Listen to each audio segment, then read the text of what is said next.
Bien avant les cockpits et les longues heures de vol, il y a un jeune homme qui s'interroge sur sa place dans la société. À peine le baccalauréat en poche, Gina Njembovundi cherche déjà comment mettre ses compétences au service de son pays.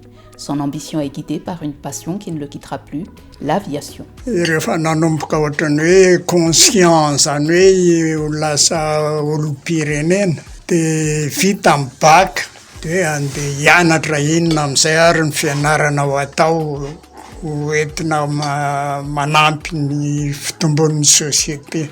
Resaka aviation no en gros no efa mifatoka tao an-tsaiko. Dadako koa moa napriska be anahy tamin'ilay izy. Dans les années 50, devenir pilote n'a pourtant rien d'évident. Le parcours est long, exigeant et réservé à une poignée de candidats. Mais le jeune homme est déterminé. Pour atteindre son objectif, il choisit la voie militaire, première étape d'une aventure qui le conduira bien au-delà des frontières malgaches. Toy teny tantara dia lasa tany miaramila indray nanontany. Ny ekendry zareo hoe mila manao engagement amin'ny armée mihitsy aloha ianao. Avy no tonga tao dia mila manao nono hoe tena hanao le école de pilotage ny armée mangataka ny nationalité française ianao fa tsy mijanona hoe malagasy. Natao ny test isan-karazany dia mila manao engagement zany ianao au moins 6 ans. Dia iny any lasa affecté tany amin'ny école de pilotage ny armée de l'air française. Rehefa vita le fianarana dia natao concours pratique dia mba anisan'ny lany tao. La formation est rigoureuse, les exigences élevées, mais tout cela forge les qualités qui marqueront toute la carrière du commandant Gina Njembovundi: discipline, précision et sens des responsabilités. De retour à Madagascar, celui qui rêvait de voler devient rapidement l'un des pionniers de l'aviation civile nationale. Commandant Njembovundi, fitiako amin'ny ankapobeny dia izay moa zany zandry tateoriana anisany nampianariny nitondra an'izany atao hoe HS 748 Hawker Siddeley. Izay zao nitadidiko niaraka nampianariny dia nisy zava-dehibe tokoa ny zavatra nampitany ho anay zandry tateoriana. Maha-pilote malagasy azy voalohany dia azo lazaina hoe zany Madagascar zany nanana ny rehareny le souveraineté Madagascar. Au-delà des appareils qu'il pilote, le commandant contribue aussi à transmettre un savoir-faire. Derrière lui se construit progressivement une nouvelle génération de pilotes malgaches appelés à prendre les commandes. Zay moa taloha dia tany amin'ny tafikanabakabaka ary zay vao nanao fanadinana tao amin'ny compagnie Air Madagascar ary commandant de bord Nirina Njembovundi no nanadina anay no nampanao ny test sasatsasany. Zay vao afaka niditra tamin'ny compagnie Air Madagascar.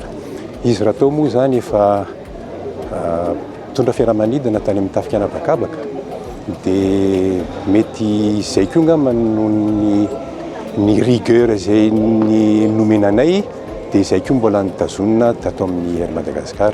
La rigueur devient la signature du commandant Gina Njembovundi. Pour ses collègues comme pour ses élèves, elle constitue une garantie de sérieux dans un métier où la moindre décision compte. Mahitsy ary natao izy nanadina anao ary afaka ianao dia amin'izany ao anatin'le norme na le standard farafahakeliny izay tsy maintsy exigen'ny compagnie Air Madagascar. Au fil des décennies, le paysage aérien évolue. Les appareils gagnent en taille et en technologie. Du DC-3 au Boeing 747, Gina Njembovundi accompagne cette transformation depuis le cockpit.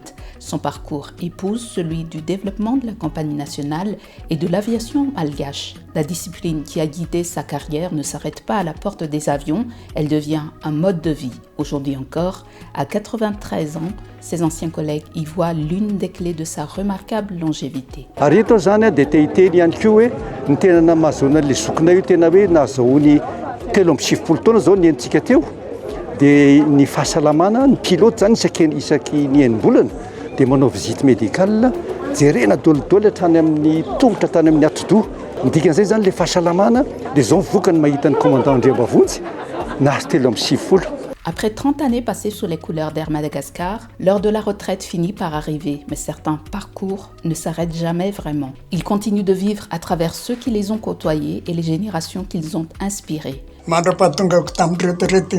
Aujourd'hui, ses anciens compagnons de route parlent de lui avec respect et reconnaissance. Pour eux, le commandant demeure un témoin privilégié d'une époque fondatrice de l'aviation malgache. Faly zay satria mbola izy mbola rakitry ny ela ary ny pirofo azo tsapahitanana fa mbola eo amperina tsy teo am-perinasa izy na tsy teo am-perinasa dia sandratra avo ho an'ny Air Madagascar. Des milliers d'heures passées dans les airs, des générations de pilotes accompagnés et une place à part dans l'histoire de l'aviation nationale. À travers son parcours, Dzinadje Mbovundi laisse bien plus qu'un palmarès. Il laisse la trace durable d'un pionnier qui a contribué à ouvrir le ciel malgache à ceux qui lui ont succédé.